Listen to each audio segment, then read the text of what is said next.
This video is on evolution and forms part of the evolution of organisms topic and is covered well in chapters 23. So some of the key concepts are around understanding what a gene pool is and how that works, how natural selection and adaptation work in terms of reproduction, how that relates to speciation as well, and other factors that may affect reproduction and genetic drift that can affect evolution. So just really as a definition to begin with, I want to make clear in your minds the difference between evolution and natural selection. So evolution is change in a species over time, and with our modern lens of understanding genetics, we might define that as change in a gene pool over time. Natural selection is a theory that explains how evolution might work. And the theory of natural selection covers a mechanism of evolution. It's not all of evolution, but evolution is separate. The other thing to be aware of is that evolution was around long before Charles Darwin. So this is discussing the theory of evolution raised by Erasmus Darwin, Charles Darwin's grandfather, as well as Lamarck. So there are other theories to explain evolution, although they are discredited, but evolution by natural selection is one of those and is the most supported by the evidence that we have. So to understand the evolution from a gene pool point of view, we need to understand what a gene pool is. So let's have a bit of a look at this. So this represents the whole gene pool, and each of the ovals is one individual within that. Individuals will have genes here in pairs from the homologous chromosomes, and we're just going to look at one place where a gene might be, which is called a locus. Only locus X is shown, and it's got three different alleles, three different versions of the gene that might be at that location: X1, X2, and X3. So the gene pool comprises the sum of all of those alleles. So all of these individuals have a range of different alleles within them. There's three different alleles in many individuals, and the whole sum of that is the gene pool. So how does the gene pool change? Well, there's a number of different ways in which that can happen.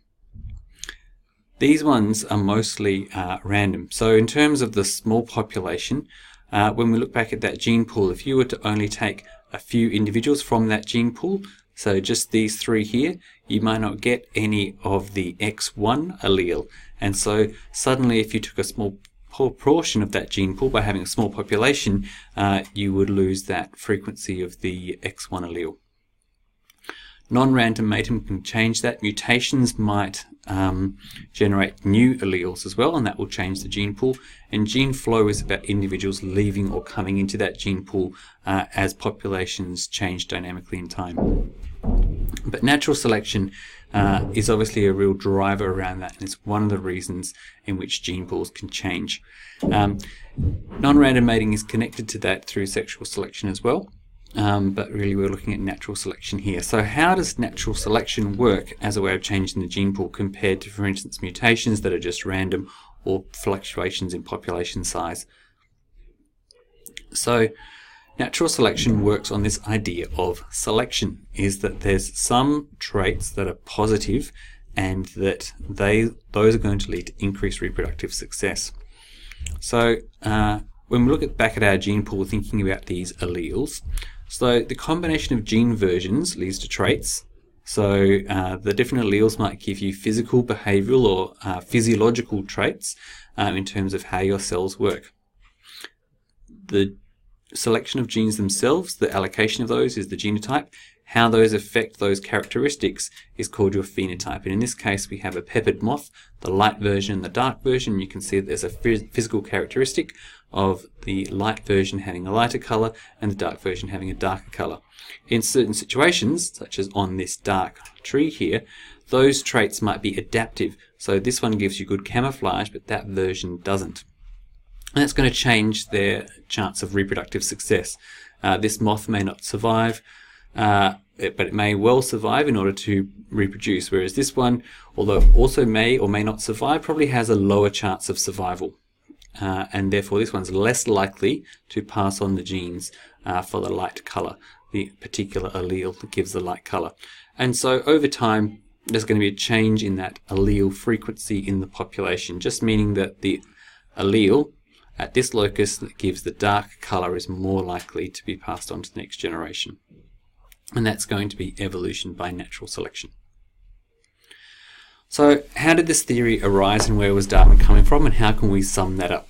So here's a mid-aged version of Charles Darwin. When he was young, he went on the voyage on the Beagle, obviously, quite famously, and he'd been reading and took along with him some texts that informed his thoughts. So one of them is this Principles of Evolution by Charles Lyell.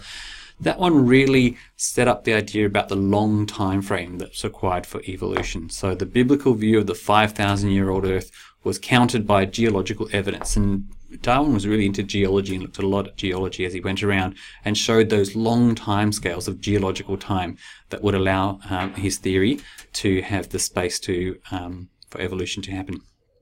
The other thing he'd been reading was this essay on the principles of population, which is a social sciences essay, but basically looks at human populations, knowing that there are many, many children who are born, but not all of those in London at that time were growing up to be adults.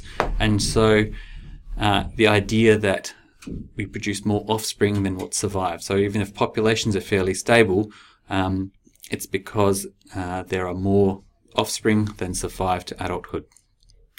Those ideas, plus some of the things he saw along the way from the Beagle voyage, in particular the geological evidence, but also those biological samples that he collected, and all the different people and animals and plants and barnacles and other things that he saw along the way, led to these ideas developing, so that sometime after that voyage he was able to put this all together and publish on the origin of species by means of natural selection. And so to sum up what the long argument behind that is, the modern sort of version of that looks a little bit like this. So number one, there's variation in the species. So when you look even within a species, you see variation. It's a natural part of that genetic variation, and we know that it arises from mutation and sexual reproduction. Number two, there's competition. So when we overproduce offspring, it's going to lead to competition for survival. So which of those will survive? It's not going to be all of them. So number four is then about adaptation. Three is then about adaptations. So of that overpopulation, it's not just randomly which ones will survive and reproduce, although there is a random element. Adaptations, so individuals with beneficial adaptations are more likely to survive and pass on those genes. The term survival of the fittest actually refers to not just fitness in terms of our aerobic fitness, but kind of the idea I like to use is how well it fits with the environment. So fitness is you're fitting into that ecological niche. Those that are adapted to fit into that ecological niche are the fittest and are most likely to survive and reproduce, because that's the important bit, reproduce, passing on their genes. And then the number four one is that over many generations there's a change in the allele frequency. And of course, change in allele frequency is what we just use to define evolution. Change in that gene pool over time is evolution. And when it's happening by natural selection rather than just genetic drift or random factors, then it's evolution by natural selection. So let's have a little bit of a look at that in a particular example and how evolution can change the gene pool. So here we've got a population of some deer that are living in the lowlands. The climate's fairly warm. Some have thicker fur, others don't. There's not a selection pressure that much on the fur. A small population of these might become separated from the main herd and end up in an alpine environment. Here there is a really strong selection pressure towards the thicker fur and the thicker coat. And those with the thicker fur are more likely to survive. The ones with the thinner fur are still going to be okay in general, but some of them don't reproduce. The ones with the thicker fur are more likely to, and so over years, over different generations, we can see that the alleles that confer thick coat start to be increased in the population. So although thick coat was already around before as an allele, leading to the thicker coat phenotype, that allele frequency was fairly low. In this situation, in this isolated population, that allele becomes higher. So in our class, we're going to look at a model for simulating this, and I'm just going to show some examples from the model here. So this first line might represent the main population of the deer. Here's the frequency of the allele A, and the AA genotype leads to the phenotype of short coat, and big A, little a also is short coat, and little a is where the thick coat comes from. So at this locus we have the coat type in a population of 500 with no selective pressure. We can see that the frequency of that big A allele varies over time, around 50%, sometimes up to 60, sometimes lower. This is what we call genetic drift, and it's just around because we're looking at a statistical model and we have fluctuations within that population, there's some changes there. But as soon as we have an isolated population that has selection pressure, then it's not just random anymore, it's random overlaid with that selection. And so we can see here we have a smaller population, it's much more volatile and able to shift up and down, and with a selection pressure we can see that quickly drops away. So what I did in the simulator here was I made the thick coat have 100% fitness and the short coat having a 90% fitness. So they're still pretty fit for that environment and they survive fairly well, but just not as well as the ones with the thick coat. So you see a trend for the dropping of the frequency of the A allele at that locus, so that by 30 generations the big A has gone completely. It's not to say that every generation there are fewer with the big A allele. Here we see a jump in the frequency of the big A. It's just that over time, statistically, those with the two little a's have a higher chance of survival and reproducing, and they come to dominate the population, and the big A allele, which confers short coat, disappears over time. So that's an example of allopatric speciation. So allopatric, patric like patriotism is about your country. So allo is appearing in a different country, in a different location. So here with the deer we had the lowlands versus the alpine.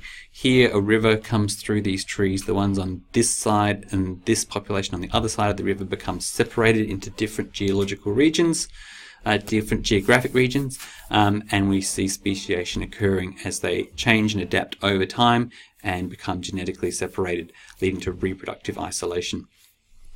You just need to be aware that there's another type of speciation that doesn't require that geographic separation. It's called sympatric, so sim within the same country. So within that same region, sometimes genetic variation can arise that results in reproductive isolation even without the geographic. And so we see that here in this variation of the trees. It doesn't happen so much in animals, but it's a bit more frequent in plants where there are large genetic changes that can happen, like polyploidy, which is like a doubling of all of the chromosomes that can happen rather quickly and leads to a quick reproductive isolation, even if they are not geographically isolated.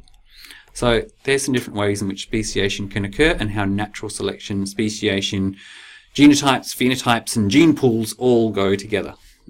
So watch that one a couple of times if you need to. There's some complicated ideas in there.